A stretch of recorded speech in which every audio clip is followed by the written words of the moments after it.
O que significa não temas que estou contigo, segundo a Bíblia Sagrada?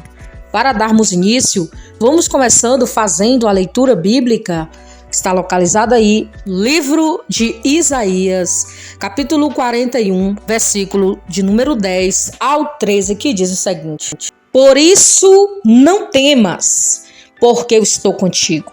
Não te assuste, porque eu sou teu Deus. Eu te fortaleço, eu te ajudo, te sustento com a mão direita da minha justiça. Todos os que se revoltam contra ti serão humilhados e frustrados, serão reduzidos a nada. Os que se colocam contra ti perecerão. Ainda que busquem, os que lutam contra ti não os encontrará. E os que guerreiam contigo serão reduzidos a nada e perecerão. Porque eu, o Senhor, teu Deus, te seguro pela mão direita e te declaro: não temas, eu te ajudarei.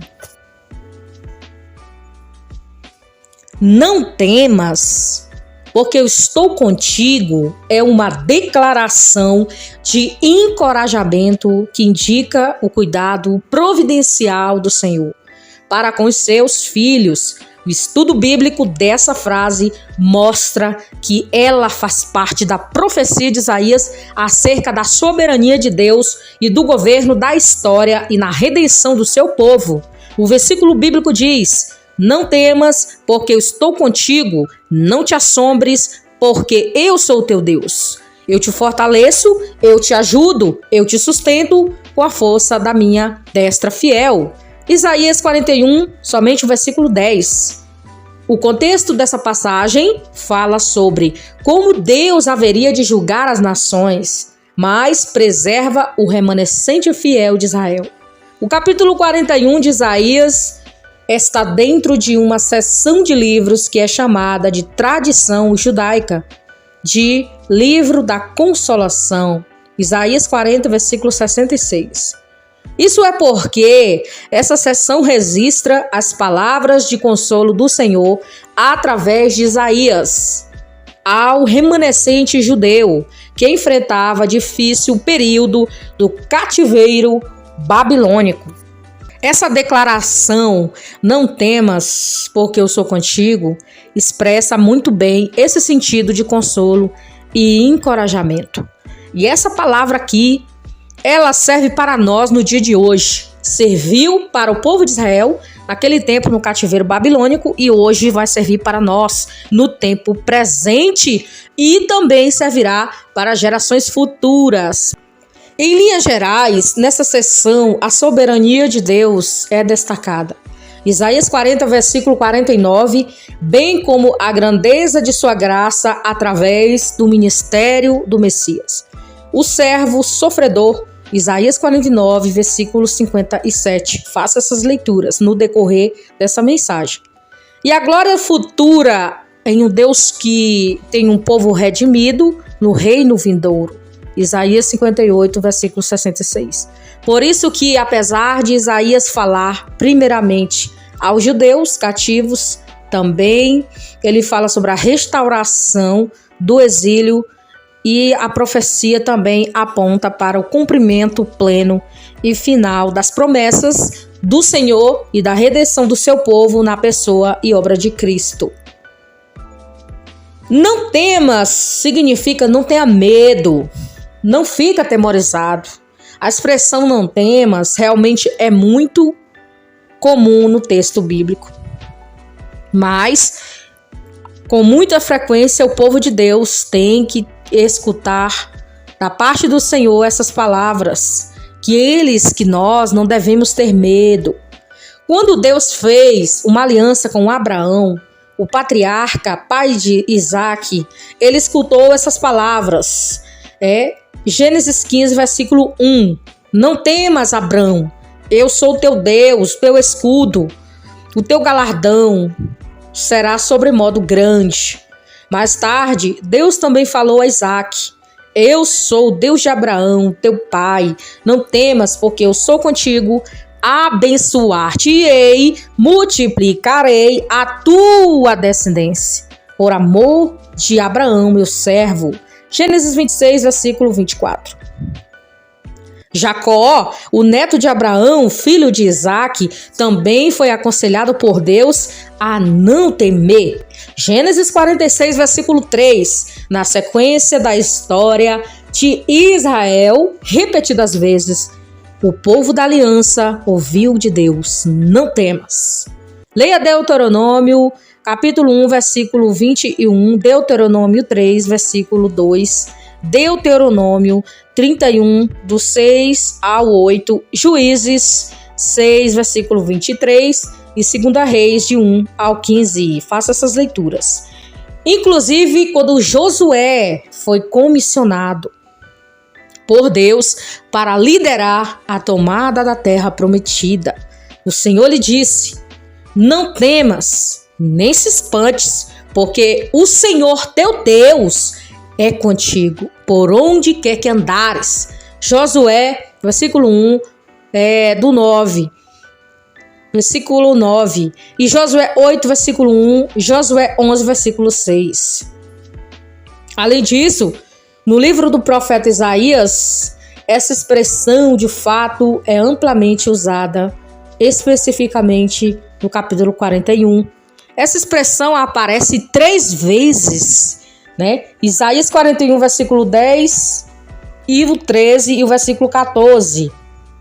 Então, quando Isaías profetiza, não temas porque eu sou contigo, ele relembra todas essas promessas acerca da garantia do cumprimento da aliança de Deus com Abraão. Isaías 41, versículo 8 e 9. Não te assombres, porque eu sou teu Deus. Isaías escreveu essas palavras muitos anos antes do povo judeu ter sido levado cativo pelo exército babilônico. Na verdade, quando Isaías escreveu essa profecia, a Babilônia ainda nem era uma potência mundial. Mas conforme a palavra do Senhor, veio também em que os judeus foram levados cativos pelos babilônicos. O exílio foi um castigo divino por causa do pecado do povo. Jerusalém foi tomada, o templo foi destruído e o povo deportado para uma terra estranha. Os judeus enfrentaram décadas de cativeiro. Então eles tinham muitos motivos para temerem e ficarem atemorizados. Porém, em Isaías 41, o profeta de Deus fala sobre Ciro, o rei da Pérsia, que reinou entre 550 e 530 a.C. Foi ele quem derrotou os babilônicos e prometeu uma verdadeira reviravolta na geopolítica mundial daquele tempo.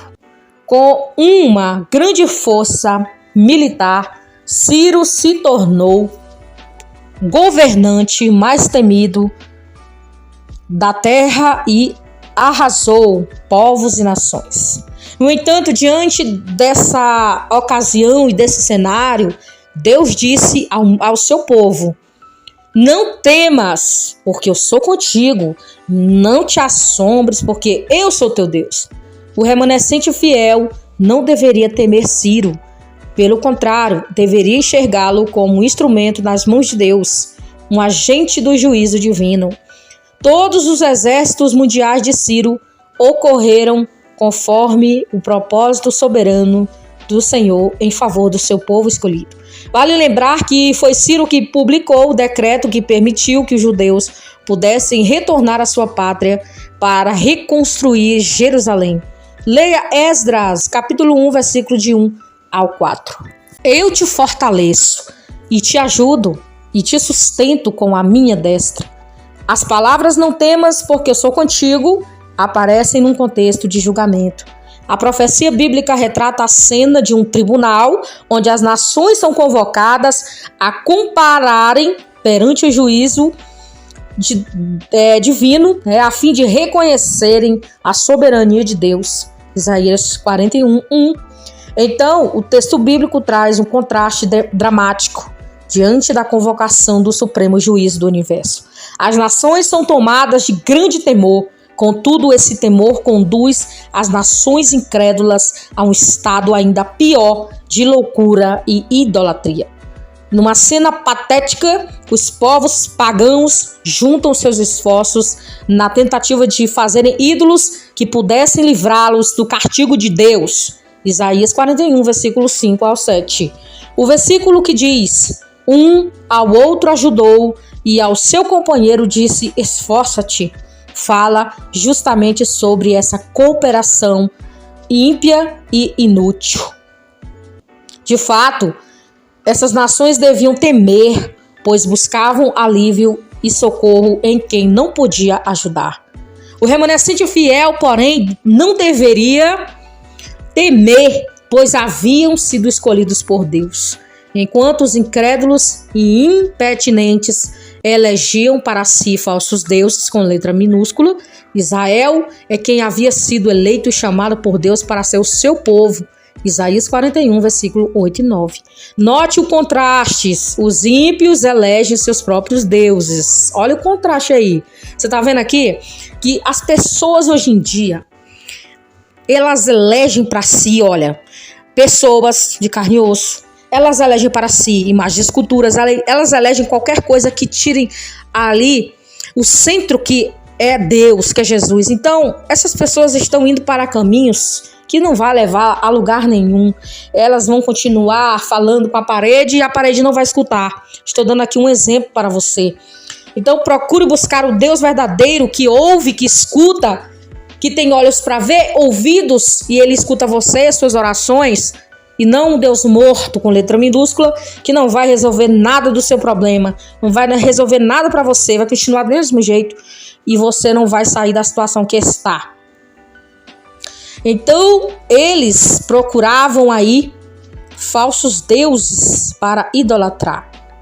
Israel é quem havia sido eleito e chamado por Deus para ser o seu povo. Isaías 41, versículo 8 e 9. Note o contraste aí, né? Como eu disse, eles elogiavam os deuses pagãos e os crentes são eleitos por seu Deus. Os falsos deuses nada podiam fazer pelas nações. Inclusive, esses ídolos dependiam de pregos para se firmarem, né? Para ficarem firmes, né? Isaías 41, versículo 7. Por outro lado, o povo da aliança, quem de fato fica firme devido ao sustento providencial do Senhor, que ele diz: eu te fortaleço, eu te ajudo, eu te sustento com a minha destra fiel. Não temas, porque eu sou contigo, é uma promessa para hoje. Como foi dito, as palavras da profecia de Isaías se cumprem totalmente em Cristo e em sua igreja. 2 Pedro, versículo 1, versículo 19. O papel executado por Ciro prefigurou a obra da redenção maior e definitiva que Cristo, o verdadeiro servo de Deus, trouxe ao seu povo. Por isso também podemos encontrar conforto na declaração: não temas, porque eu sou contigo. Essas palavras que expressam o amor de Deus são para nós, todos os crentes de todas as épocas e lugares.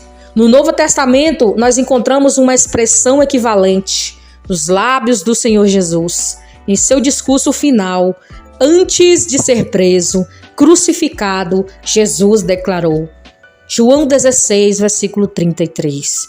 No mundo passarás por aflições, mas tende bom ânimo. Eu venci o mundo, vós vencereis também. Não devemos temer, ao contrário, devemos ter bom ânimo.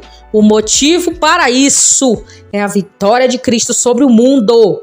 Essa é a vitória que nos garante a eficácia da promessa. Não temas, porque eu sou contigo na vida da igreja. Definitivamente os redimidos sabem que não é qualquer pessoa quem lhe diz: não temas, porque eu sou contigo. Mas o próprio Deus onipotente, que governa soberanamente todas as coisas. Por isso essas palavras fazem todo sentido e os crentes entendem que podem se apropriar delas pela fé. Por isso, repito para você, Não temas, porque estou contigo. Não tenha medo, porque eu sou o teu Deus. Eu te fortaleço, eu te ajudo, eu seguro a tua mão com a destra fiel. Guarde essa palavra no seu coração e lembre-se que Deus é contigo. Que Jesus abençoe a vida de cada um de vocês.